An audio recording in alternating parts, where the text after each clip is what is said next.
ஆண்டவராக இயேசுவின் நாமத்தினால உங்கள் அனைவருக்கும் வாழ்த்துக்களை நான் தெரிவித்துக் கொள்கிறேன். நம்முடைய புதுவாழ்வு எப்ரோன் சபையின் சார்பில் குடும்ப ஆசீர்வாத முகாம் ஒரு நாள் இன்று மாலை நாம் ஆரம்பிப்பதற்கு ஒரு முகாந்திரம் உண்டு, ஒரு நோக்கம் உண்டு. ஆண்டவராகிய கர்த்தர் குடும்பத்தை குறித்து மிகவும் அக்கறை உள்ளவராக இருக்கிறார். குடும்பத்தை கொண்டுதான் தேவனுடைய சித்தத்தை நிறைவேற்றுகிறார். ஆகவே ஒரு குடும்பத்தை குறித்ததான ஆண்டவருடைய கருத்தை முன்வைத்து இன்றைக்கு நம்முடைய புதுவாழ்வு எப்ரோன் சபையில் இந்த விசேஷித்த ஒரு நாள் இந்த மாலை வேளையில் ஆசீர்வாத குடும்ப முகாமை ஒழுங்கு செய்திருக்கிறோம்.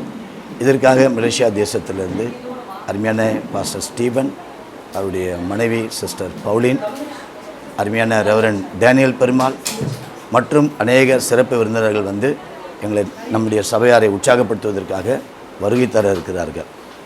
ஆகவே இந்த விசேஷித்த முகாமுக்கு வருகிற ஒவ்வொரு குடும்பங்களுக்காக கட்டு உடைக்கிற ஜனம், கணவன் மனைவிக்குள்ளே காணப்படுகிற பயங்கரமான கட்டுகள், சில குடும்பத்தில் சமாதானம் இல்லை, சில குடும்பத்தில் சந்தோஷம் இல்லை, பல விதத்தில் சந்தேகங்கள், பொருளாதார நெருக்கடிகள், வியாதிகள், வறுமைகள், கணவன் மனைவி ஒருவரை ஒருவர் முகமுகமாக பார்த்து பேசி அநேக ஆண்டுகள் ஆகிறது போல ஒருவரை ஒருவர் பேசிக் கொள்கிறார்கள். ஒரே வீட்டில் இருப்பார்கள், தனித்தனியாக படுத்து உறங்குவது வழக்கம். ஆகவே இந்த சூழ்நிலையின் மத்தியிலே தான் இந்த ஒரு நாள் குடும்ப ஆசீர்வாத முகாமை ஒழுங்கு செய்திருக்கிறோம். இந்த முகாமின் நிமித்தம் கணவன் மனைவிக்குள்ள ஒரு நல்ல ஒரு நட்புறவு உண்டாகும், தேவனுடைய அன்பு உண்டாகும், தேவனுடைய சித்தத்தை ஒவ்வொரு குடும்பமாக செய்ய அவர்கள் முற்படுவார்கள் என்ற நல்ல நோக்கத்தோடு இந்த காரியங்களை ஒழுங்கு செய்திருக்கிறோம். God bless you. கர்த்தர் உங்களோடு கூட இருப்பாராக. தொடர்ந்து எங்களோடு கூட இணைந்திருங்கள். God be with you.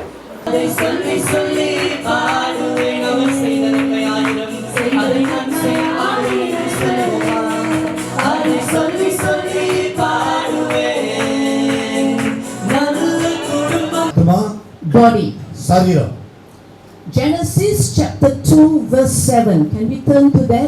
ஆதியாகமம் 2ஆம் அதிகாரம் 7ஆம் வசனத்தை நீங்கள் திருப்பி வாசித்து பார்க்கும் பொழுது, One day ஒரு நாள் ஒன்று வருகிறது, we will receive an incorruptible body. ஒரு நாள் ஒன்று வருகிறது, மாற்றப்படத்தக்கதான, அதாவது மாற்ற முடியாத ஒரு சரீரம் நமக்குள்ள உருவாக போகிறது. The body that will never die anymore. Hallelujah. அந்த சரீரம் சாகா வரம் பெற்ற ஒரு சரீரம். The body that has no more sickness. Hallelujah. அந்த சரீரத்திலே வியாதி என்பது இல்லை. அது இப்போ இல்ல, நான் சொல்றது நித்தியத்தை குறித்து அவங்க சொல்றாங்க. No more pain. Hallelujah. வலி இல்லாத, வேதனை இல்லாத, துன்பம் இல்லாத, கஷ்டம் இல்லாத ஒரு வாழ்வு அங்க நித்தியம்தான்.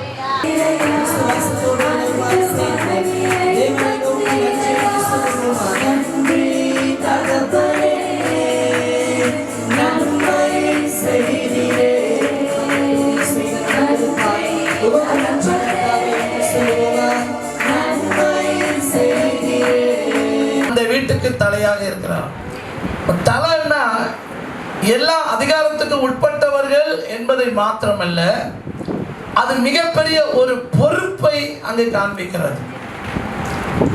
ஆகையினால்தான் இயேசு கிறிஸ்து திருச்சபைக்கு தலையாய் அவர் இருப்பது நிமித்தத்தினால தான் நாம் சபையாய் இருக்கிறபடினாலே தேவன் நம்மை ஒழுங்குபடுத்துகிறார். Get respect. ஆமென். கணவனுக்கு முழு மரியாதை, முழு ஒத்துழைப்பு நீங்கள் கொடுக்க பழகி